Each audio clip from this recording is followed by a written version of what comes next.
Hi, how are you? My name is Dean Mazhawidza. I'm an industrial psychologist, career advisor for Future Pathways Consultants. I'm Zimbabwean and I grew up in Harare, and I did my high school at Church Boys High.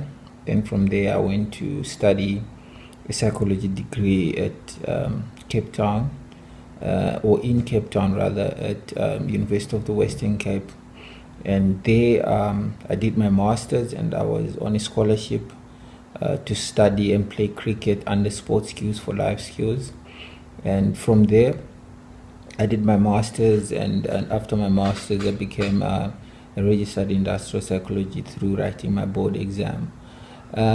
So industrial psychologists work with people or organizations. They help them to understand themselves and what is required by the organization to achieve the organizational goals. But I kind of diverted from that stream because there are different areas about being an industrial psychologist, but I took the route of helping young people to fit in the right jobs or in the right careers, where I'll advise them about what degree choices should they take, what subject choices should they take. And all of this is based on your personality and what you want to do as a person as well. So what I do every day at work, most of the time I assess people with tools that are valid and reliable from HPCSA.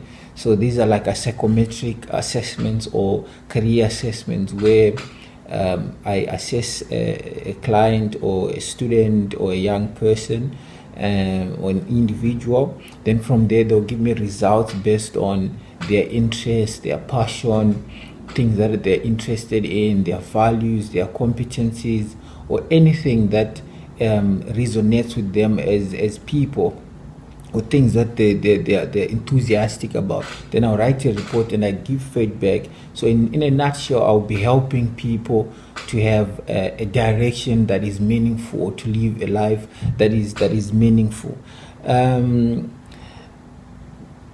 My career change or shift, I think at one point I wanted to be a clinical psychologist. Then it migrated from being a clinical psychologist. First of all, I wanted to be a professional cricketer.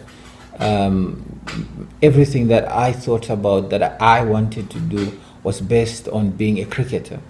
Then I think my father, Weston Mazhawidza, he opened my eyes and he started encouraging me to focus on my education. Of which it's something that I used to neglect because we never used to have role models who could balance sports and education, and which I found that it's very, very, very, very possible, and athletes can still study and get degrees and also change or bring new ideas or being creative in that sporting code, where they'll bring innovative based on different fields that they're coming from and add it to the sporting environment.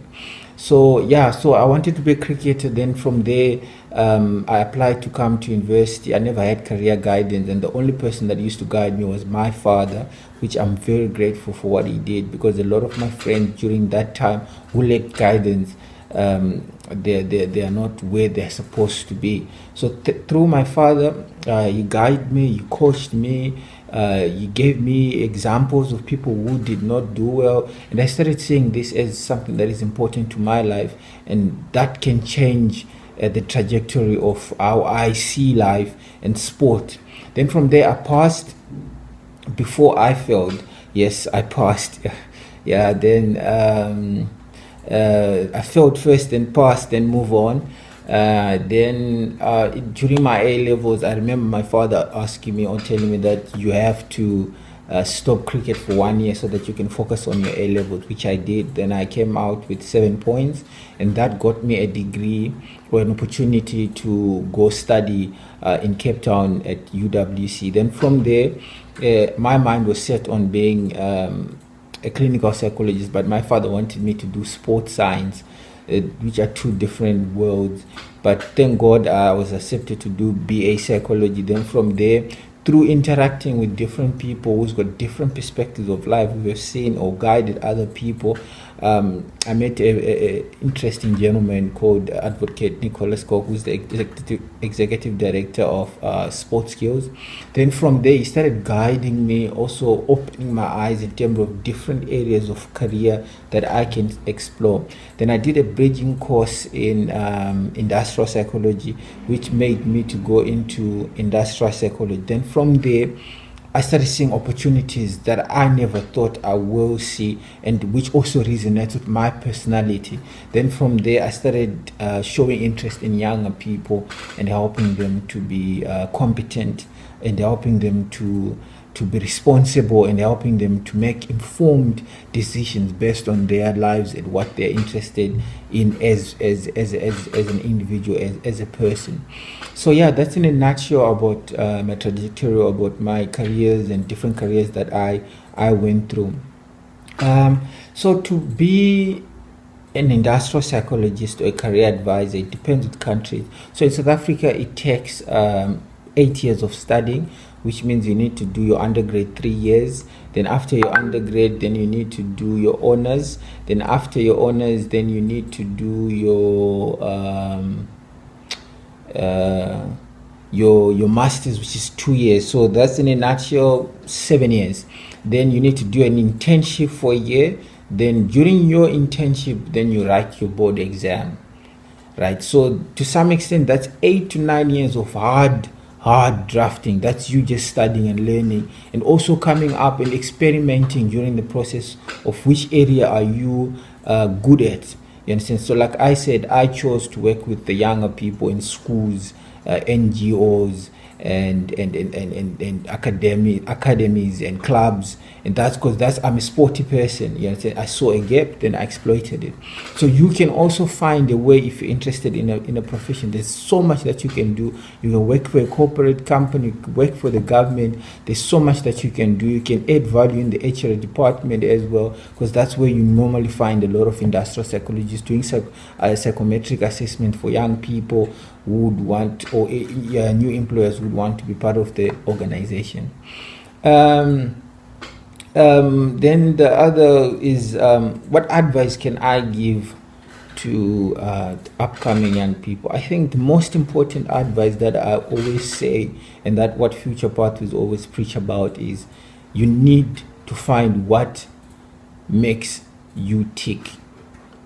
It mustn't be from anyone else. It must come from you. It needs to come from within. So if you master something that comes from within, it's much easier to have the drive to see what others can't see. It's much easier to push yourself because you know where you're going. Have goals as well, and your goals must resonate with your mission, your vision. And once you know yourself, as Socrates always say, know thyself. Once you know yourself, you'll be driven by passion, you'll be driven by purpose. And these two forces are the most important, or not the most powerful forces that drive humans.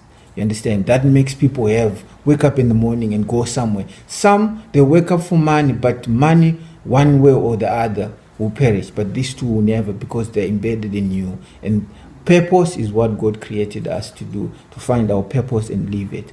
So I would say, young people, know yourself before you do anything. Because when you go to a recruiter or an employer, they want to know your personality, not the results that you have, your personality. So it's important to know your strength, your weaknesses, and how you can add value to the employer, how you can add value to the company. You understand? The three big themes that affect the future of the industry, I would say there's going to be greater need of these services. I'm just a drop in the ocean in terms of this. I would want more people to raise awareness about this, because the more we raise awareness about this, it will help a lot of people to be competent individuals who can add value to the world, or who are problem solvers or innovators. You understand? I think that's in a nutshell about me and my career. And if you have any questions, please feel free to contact me on Future Pathways Consultants or www.futurepathways.com.